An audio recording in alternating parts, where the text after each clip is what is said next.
Komunikasi merupakan hal yang sangat penting dalam kehidupan manusia. Namun, apa yang terjadi ketika seorang pilot berpengalaman tidak mengkomunikasikan kondisi pesawatnya yang sedang darurat kepada seorang air traffic controller?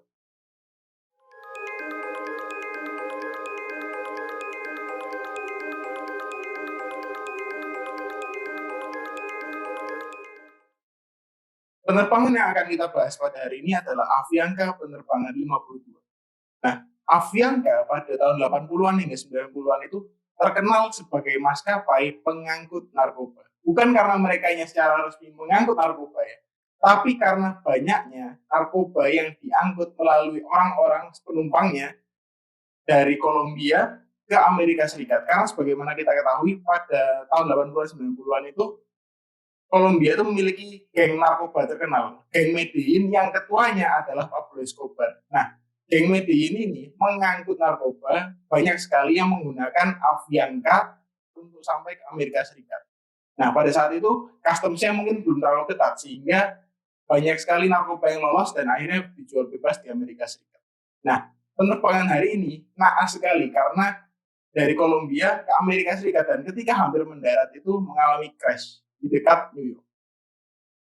Jadi pada hari ini kita akan membahas mengenai penerbangan Avianca 52. Jadi ini dia melayani rute dari Bandara Internasional Jose Maria Cordova di Medellin, Kolombia ke Bandara Internasional John F. Kennedy di New York. Nah, pada tanggal 25 Januari 1990, pesawat yang melayani rute tersebut itu jatuh akibat kehabisan bahan bakar saat gagal melakukan pendaratan. Nah, kita tahu sendiri bahwa di Amerika Serikat ini kan ada 4 musim. Nah, salah satunya pada waktu itu terjadi musim dingin dan cuaca buruk ini turut berperan serta dalam jatuhnya pesawat ini secara tidak langsung. Karena pada waktu itu di musim dingin ada badai yang hebat, kemudian juga kecepatan angin tinggi dan juga jarak pandang terbatas yang mengakibatkan pantai timur Amerika Serikat itu sangat-sangat crowded oleh pesawat. Karena air traffic controller juga kesulitan dalam mengatur lalu lintas udara di daerah situ.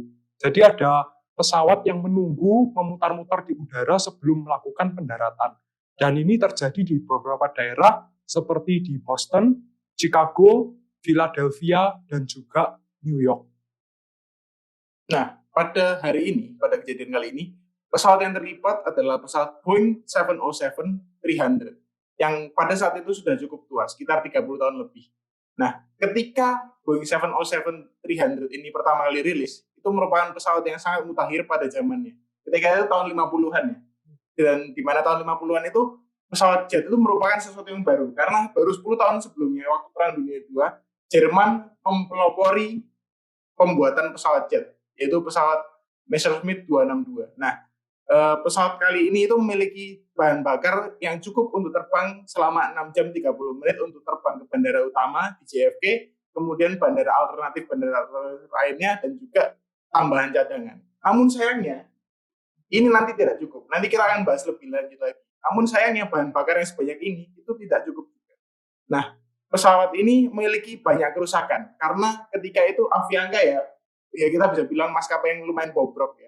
Dan juga pesawatnya juga sudah cukup berumur sehingga memiliki banyak kerusakan, dan salah satu kerusakan yang fatal itu ada di autopilotnya, di mana autopilot ini tidak dapat berfungsi sama sekali sepanjang penerbangan sehingga sang kapten sebagai pilot flying itu harus menerbangkan dari Kolombia ke New York secara manual berjam-jam.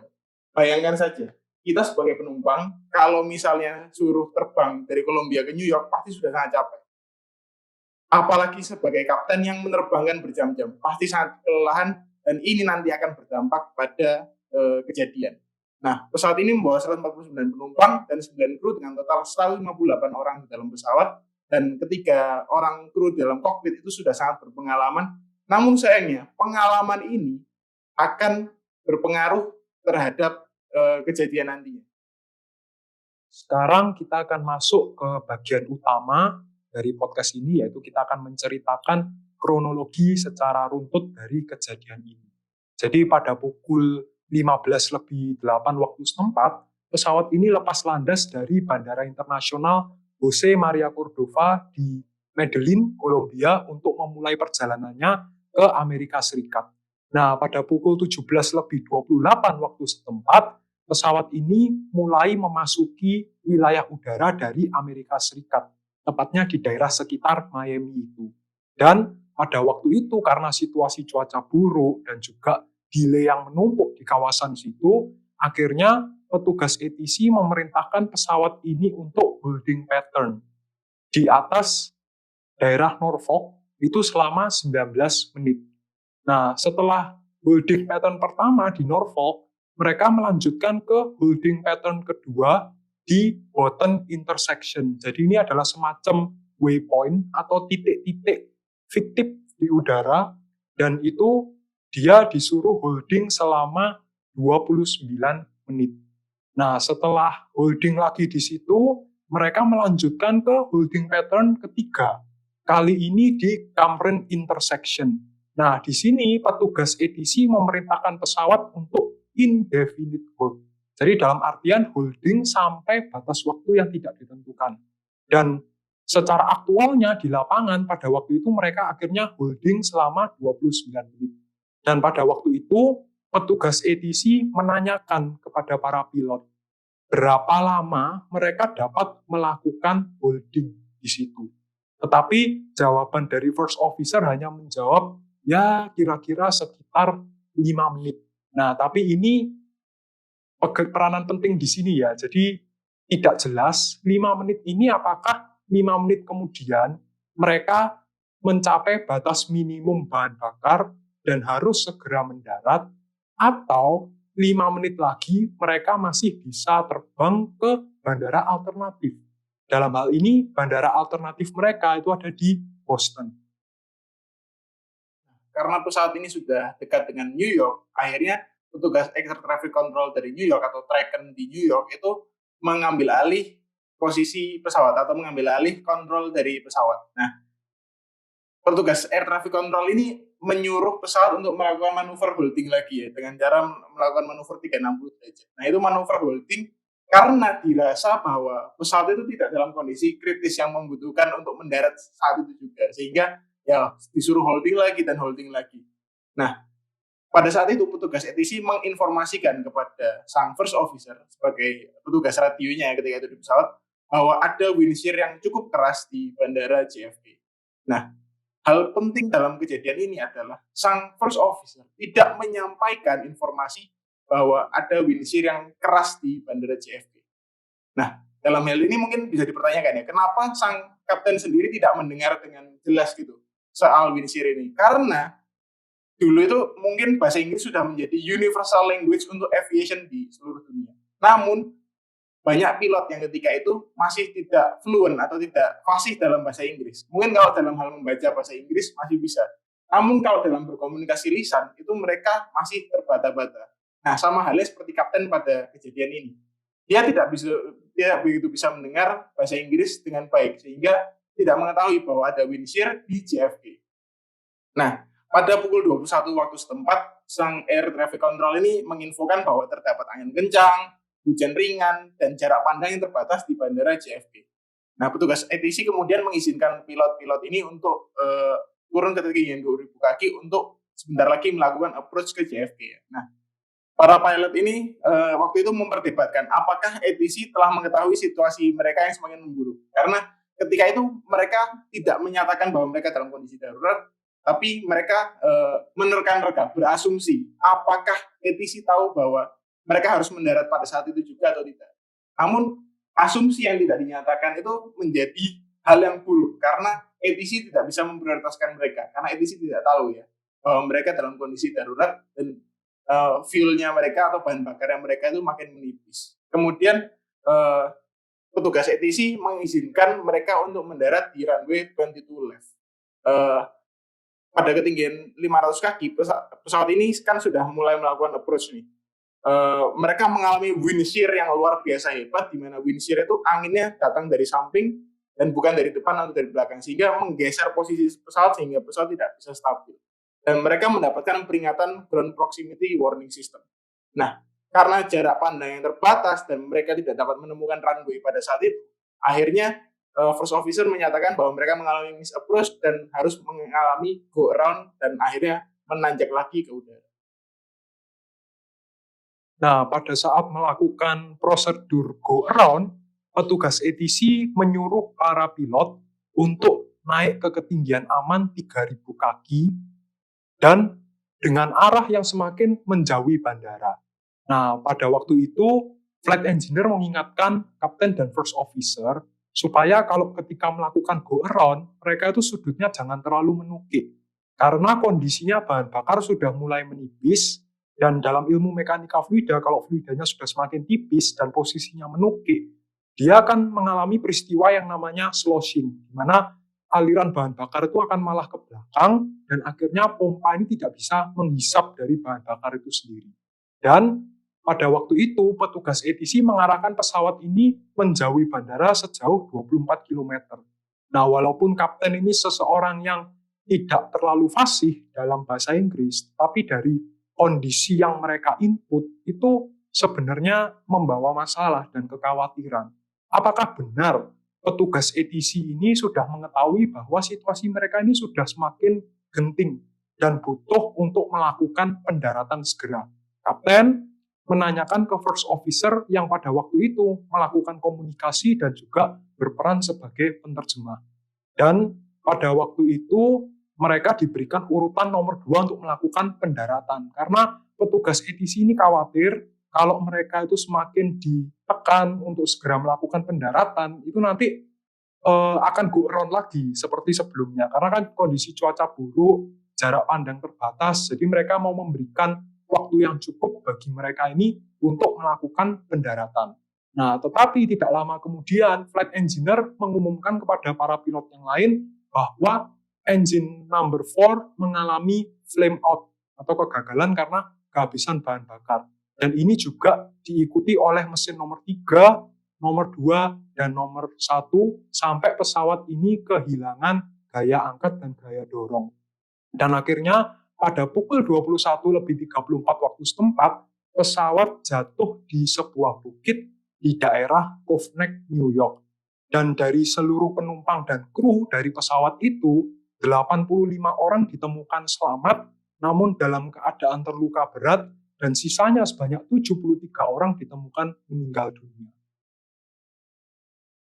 Hasil investigasi yang dilakukan oleh tim investigator dalam hal ini NTSB adalah yang pertama-tama, Bandara JFK itu ketika itu mengalami penumpukan penerbangan yang sangat luar biasa. Karena flow control yang mengizinkan jumlah penerbangan yang terlalu besar. Jadi yang melakukan kesalahan pertama kali itu bukan dari pihak penerbangnya, tapi pihak yang mengatur penerbangan untuk mendarat di JFK.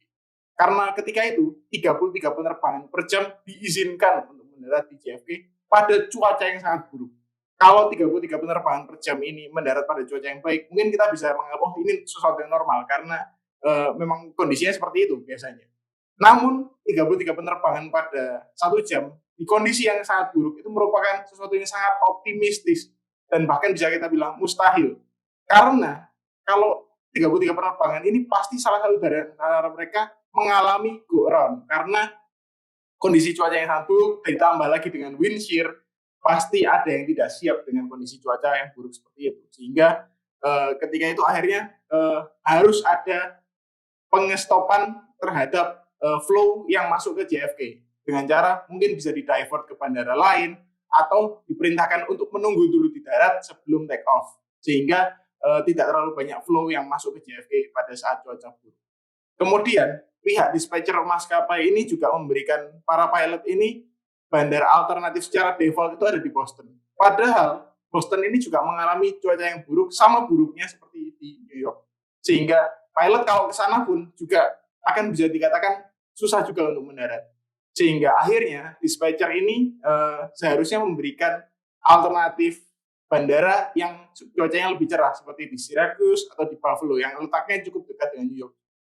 Selain itu, pesawat ketika itu tidak dilengkapi dengan peringatan yang menunjukkan bahwa fuel itu pada kondisi yang rendah, sehingga pilot itu tidak diingatkan secara terus-menerus di kepala mereka bahwa pesawat ini kondisinya sedang dalam kondisi bahan bakar yang rendah dan harus mendarat atau mencari alternatif pendaratan yang lain, sehingga Akhirnya, untuk kondisi-kondisi seperti ini, untuk kondisi fuel yang rendah, dilengkapi pemberitahuan, sehingga pesawat-pesawat akhirnya dapat memberitahu kalau misalnya, oh, fuel yang ada dalam pesawat ini rendah, sehingga pilot akan terus diingatkan secara konstan bahwa mereka harus mencari pendaratan atau mencari solusi lain agar bisa mendarat dengan selamat dalam kondisi fuel yang masih ada di tangki.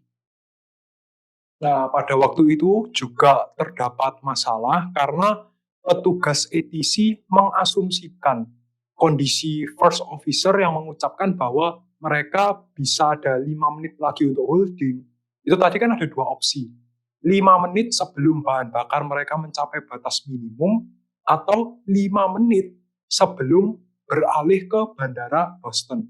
Nah, sayangnya petugas ATC mengasumsikan bahwa mereka masih punya 5 menit untuk terbang ke bandara alternatif. Padahal ini adalah asumsi yang salah. Jadi petugas ATC itu harus melakukan klarifikasi secara jelas terhadap para pilot dan tidak boleh melakukan yang namanya asumsi. Maka dari itu, biasanya kalau dalam komunikasi penerbangan dengan ATC, pilot dan ATC itu harus mengulangi instruksi satu sama lain. Jadi memastikan bahwa instruksi yang mereka terima dan apa yang mereka ingin sampaikan itu bisa tersampaikan dengan jelas. Nah, kemudian juga di sini kesalahannya first officer itu menggunakan kata priority untuk menjelaskan situasi darurat. Nah, ini apakah karena memang kosakata dari first officer yang terbatas, ataukah pada waktu itu kondisinya memang sangat mencekam sehingga dia tidak terpikir bahasa Inggrisnya bagaimana, padahal bahasa Spanyol dari kata emergency itu adalah emergencia. Ini kan sebenarnya hampir mirip-mirip, tetapi first officer menggunakan kata priority. Padahal kita tahu sendiri bahwa dalam dunia penerbangan ada kosakata seperti pen-pen, kemudian mayday, dan juga emergency yang akan memastikan bahwa instruksi kondisi darurat yang disampaikan ke petugas ATC tersampaikan dengan jelas dan akhirnya mereka mendapatkan prioritas. Dan di sini kita juga menyoroti bahwa kemampuan bahasa Inggris dari para pilot ini sangat kurang. Oleh sebab itu, pihak FAA bekerja sama dengan pihak ICAO untuk mengeluarkan standar internasional yang mengatur kemampuan bahasa Inggris bagi para pilot dan seluruh kru yang bertugas. Jadi dalam hal mendengarkan, kemudian berbicara, dan juga tertulis, itu mereka menguasai. Dan satu permasalahan yang tidak lupa kami sebutkan, bahwa kapten ini menerbangkan pesawat secara manual tanpa bantuan autopilot selama 6,5 jam. Dan ini membawa masalah karena ya pasti dalam cuaca buruk, durasinya lama, itu membawa kelelahan secara fisik maupun mental. Sehingga seharusnya mungkin bisa dilakukan pembagian tugas yang jelas antara kapten dan first officer sehingga mereka dapat melakukan pergantian tugas dengan lebih terstruktur. Nah, jadi demikian cerita mengenai Avianca penerbangan 52 pada hari ini. Meskipun ceritanya menyedihkan, namun tentu saja banyak pelajaran berharga yang bisa diambil dari cerita itu. Nah, kami ingin mendorong para penonton untuk tetap dukung kami di YouTube dengan cara like dan subscribe kami di YouTube. Dan jangan lupa juga, kalau misalnya kalian punya ide atau pembahasan-pembahasan mengenai kejadian-kejadian lain, boleh banget kalian untuk komentar di YouTube kami maupun di Instagram maupun TikTok, dan jangan lupa untuk like dan follow kami di Spotify, Instagram, dan TikTok. Sampai jumpa pada episode-episode sebelumnya.